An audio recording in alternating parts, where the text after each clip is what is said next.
Hey everybody, welcome to CreantWorld. I'm Ted. I'm a Creant, one who creates. You've probably noticed that there's going to be some changes on this channel. Going forward, we are going to be adding a brand new section, which is going to be a Friday art challenge. Every other Friday, we are going to have a new art challenge based off of suggestions that you can leave on our CreantWorld Reddit at r/CreantWorld using the Flare Art Challenge. This will happen every other Friday, and just as we have been continuing to do, we will be running our thought experiments every other Friday that's not on the week that we'll be doing the art challenges. So I'm doing a monocolor art challenge this week. Basically, I'm taking this shade of red that I was randomly issued in a color generator. I'll put a link in the description. And I decided that in order to do this challenge, what I wanted to do was I wanted to try and get to a place where I can use some painterly style, experiment with some digital techniques that I don't usually get to do, and approach it like a mid-tone sort of piece, where instead of using a mid-tone gray and adding whites and blacks, I'd be using a red, which I think is perfectly fine. I mean, they are shades of the same color, not different colors. This is actually a pretty interesting occasion for me because I don't usually draw digitally. So most of the time I like to draw analog, and I like to scan the art piece and then put it on the computer and then digitize it and then ink it and all that stuff digitally. And this is because I have an animation background, so I really prefer to have nice, solid color fields and like clear, crisp lines. So this kind of rendering style is something I am not familiar with. It is right out of my wheelhouse. But I'm happy that I got an opportunity to kind of work on it a little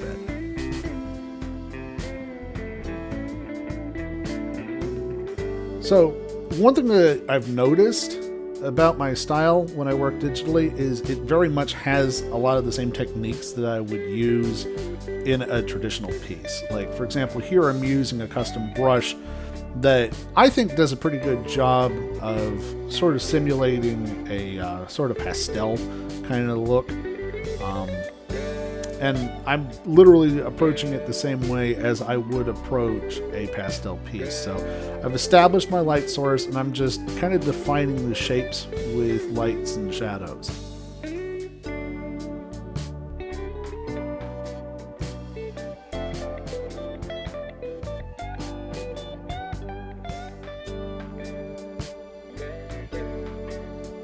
The other thing that was kind of nice about this particular piece is that it gave me an opportunity to work on some things that I definitely need improvement on, like fabric folds and reflections and the way that light works with rim lighting and that sort of thing. So it definitely gave me a chance to work that way, and I'm happy that I was able to get that opportunity. This was actually a lot of fun to do. Mostly because it does take me so much out of my wheelhouse.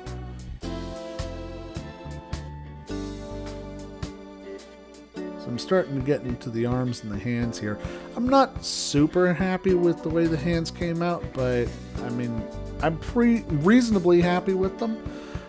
One thing I would definitely suggest is if you have trouble with hands or feet or anything else in drawing, you should draw that more, because the more you do it, the better you get at it.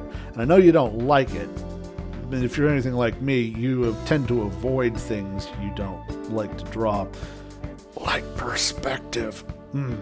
But, you know, if you practice it more, the more you draw it, the easier it gets. So it's definitely worthwhile to draw the things you don't like, even if you're bad at it, just so that you get that kind of muscle memory built up.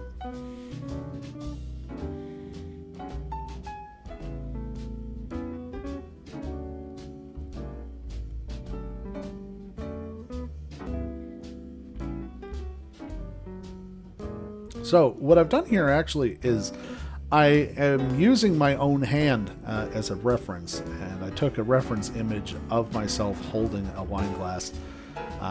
If you ever are in a place where you don't know exactly how things work, don't feel shy about setting up a reference image.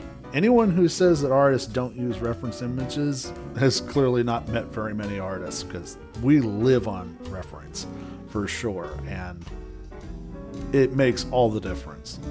And I'm actually really happy with the reflections that I managed to get on the glass here. Here again, I'm really working on something that I don't get a lot of experience with. I don't do a lot in the way of light reflection and edge lighting and all that stuff. So it was really kind of fun to be able to jump in and sort of sink my teeth into that.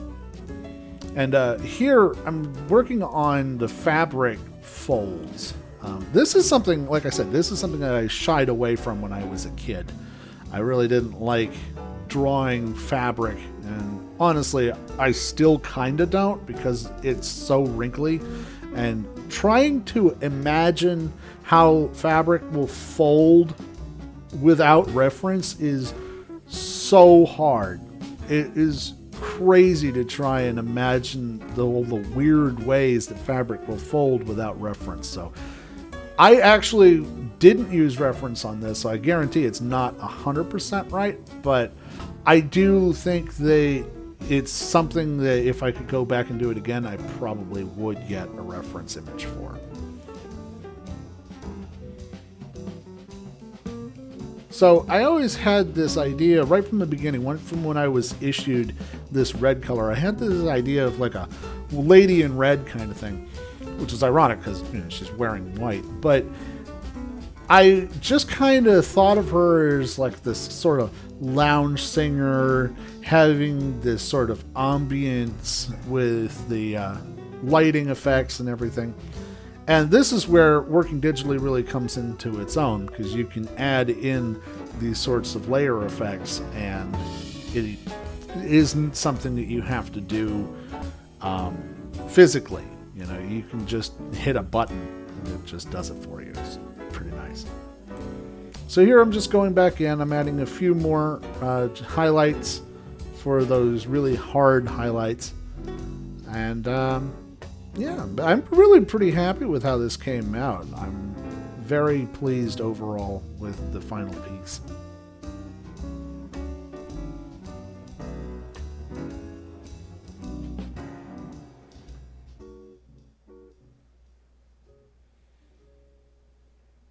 All right, so that's it. Like I said, pretty happy overall with the finished piece. And if you guys like it, you can actually find it on the CreantWorld store. Link in the description at CreantWorld.com. But that is the end of our first art challenge. If you enjoyed it, go ahead and hit that like button. And for more of these art challenges every week, feel free to subscribe. But until next time, I'll see you later.